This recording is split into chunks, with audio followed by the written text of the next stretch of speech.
बिस्मिल्लाहिर्रहमानिर्रहीम। अस्सलाम वालेकुम। कैसे हैं मेरे प्यारे प्यारे व्यूअर्स? उम्मीद करती हूँ सब खैरियत से होंगे, खुशहाल होंगे। जहाँ भी रहें खुश रहें, आबाद रहें। आज मैं आप लोगों के साथ जो रेसिपी शेयर करने जा रही हूँ, कौन की रेसिपी शेयर करूँगी जिसको बनाना बेहद आसान है। बच्चों के लिए तो ये रेसिपी बेस्ट है ही। बच्चों के लंच बॉक्स में शाम की चाय के साथ और मेहमानों को सर्व करने के लिए ये रेसिपी बेस्ट है। आप इसको बना के स्टोर भी कर सकते हैं, एक माह के लिए, 20 दिन के लिए, 15 दिन के लिए, जितने दिन आप रखना चाहते हैं। चिकन मंगवा के इस तरह से इस रेसिपी को फॉलो करके बनाइए, बहुत ही मज़ेदार और जूसी। अंदर से आप चेक कर सकते हैं कितनी जूसी और बाहर से क्रंचीपन आप इसका चेक करें। इस प्यारी सी रेसिपी को बनाना स्टार्ट करते हैं, चलते हैं रेसिपी की तरफ। बिस्मिल्लाहिर्रहमानिर्रहीम। सुपर टेस्टी रेसिपी बनाने के लिए हमने ये एक फिले का पीस लिया है। इस तरह से ये वज़न इसका 1 किलो है। इसकी सबसे पहले हम कटिंग करेंगे इस तरह से दरमियान में से कट लगा के। कटिंग घर पे खुद किया करें ताकि आपको साइज़ का पता चल सके कि आपने कौन सा साइज़ बोटी का रखना है, छोटा या बड़ा। इस तरह से तमाम कटिंग कर लेंगे पीसेस को क्यूब्स की शेप में। इस तरह से लंबाई में पीस कटिंग करके आप चाहें तो ऐसे भी रख सकते हैं, दरमियान में से कट करके इस तरह से क्यूब्स की शेप में हम कटिंग कर लेंगे तमाम पीसेस को। जहाँ से फिले थोड़ा मोटाई में लगे दरमियान में से कट कर लेंगे इस तरह से। इस तरह से हम तमाम लंबाई में पीस कट करके तो क्यूब्स की शेप में इसको कट कर लेंगे। तमाम पीसेस को हमने इस तरह क्यूब्स में कटिंग कर लिया। अगर आप चाहें तो बोटी का साइज़ बड़ा और छोटा कर सकते हैं। एक बॉल ले लेंगे। अब इसके लिए हम मैरिनेशन करेंगे बॉल में शामिल करके इस तरह से। 2 अदद हमने इसमें अंडे शामिल कर देने हैं इस तरह से, और 2 टेबलस्पून मैंने ये कुटी हुई सब्ज़ी मिर्च ली है। अगर आप चाहें तो डाल सकते हैं, तो स्किप भी कर सकते हैं अपने टेस्ट के हिसाब से। 1 टीस्पून हमने इसमें नमक शामिल किया है और हाफ टी स्पून इसमें काली मिर्च शामिल की है। 1 टेबलस्पून इसमें कुटी हुई लाल मिर्च शामिल करूँगी। इसमें ज़्यादा स्पाइसेस नहीं जाएंगे, हल्के हल्के स्पाइसेस जाएंगे। हाफ टी स्पून इसमें साबुत ज़ीरा ऐड किया है खुशबूदार। हाफ टी स्पून इसमें सूखा धनिया शामिल किया है। हाफ टी स्पून हमने इसमें लहसुन पाउडर शामिल किया है। अगर आपके पास ये पाउडर नहीं है तो आप जो पिज़्ज़ा घर पे होता है लहसुन अदरक, वो भी शामिल कर सकते हैं। और हाफ टेबल स्पून ही हमने अदरक का पेस्ट शामिल किया है।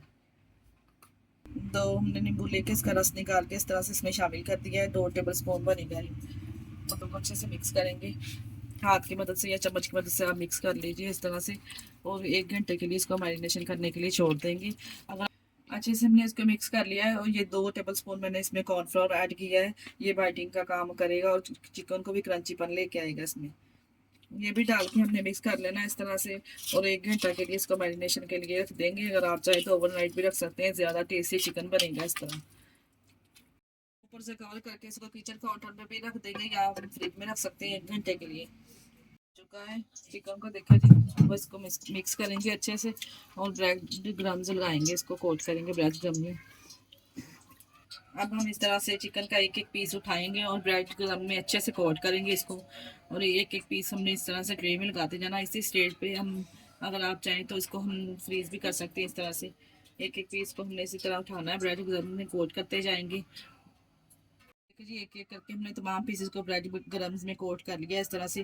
प्लेट में हमने एक दूसरे के ऊपर नहीं रखना, इस तरह से साथ जोड़ के सिर्फ रखना है, क्योंकि जब हमने इसको फ्रीज करना है नहीं तो ये ब्रेड क्रम्स इनमें से उतर जाएगा। इस तरह से कोट करते जाएंगे, एक एक पीस साथ रखते जाएंगे।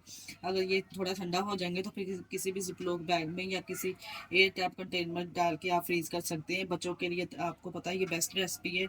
लंच बॉक्स में जब चाहें आप फ्राई कर सकते हैं, शाम की चाय के साथ सर्व कर सकते हैं, मेहमानों को दे सकते हैं। इधर एक बर्तन ले लेंगे, इसमें हमने घी डाल लिया। घी को हमने गर्म कर लिया। घी को हमने ज़्यादा गर्म नहीं करना, सिर्फ नॉर्मल सा गर्म करना है। ज़्यादा ठंडे घी में भी नहीं हमने डालना और ज़्यादा गर्म में भी नहीं डालना। अगर ज़्यादा गर्म में डालेंगे तो जो हमने ये ब्रेड क्रम्स की कोटिंग की है इसको जल्दी से कलर आ जाएगा और चिकन जो हमारा अंदर से कच्चा रह जाएगा। एक एक पीस करके इसमें डालते जाएंगे और इसको फ्राई करेंगे। तमाम हमने पॉप्सकॉर्न इस तरह से में शामिल कर दिए हैं। अब हमने इसको चिकन को हमने इसमें डाल दिया है। 2 से 3 मिनट हमने इसको छेड़ना नहीं है, नहीं तो जो हमने ब्रेड क्रम्स लगाए हैं वो उतर जाएंगे। 2-3 मिनट के बाद हम इसकी साइड चेंज करेंगे। 7 से 8 मिनट टोटल हमने इसको कुक करना है। जब सुनहरी गोल्डन सा कलर आ जाएगा तो हमने इनको निकाल लेना है। 2 से 3 मिनट के बाद हमने इसकी साइड चेंज कर देनी है इस तरह से।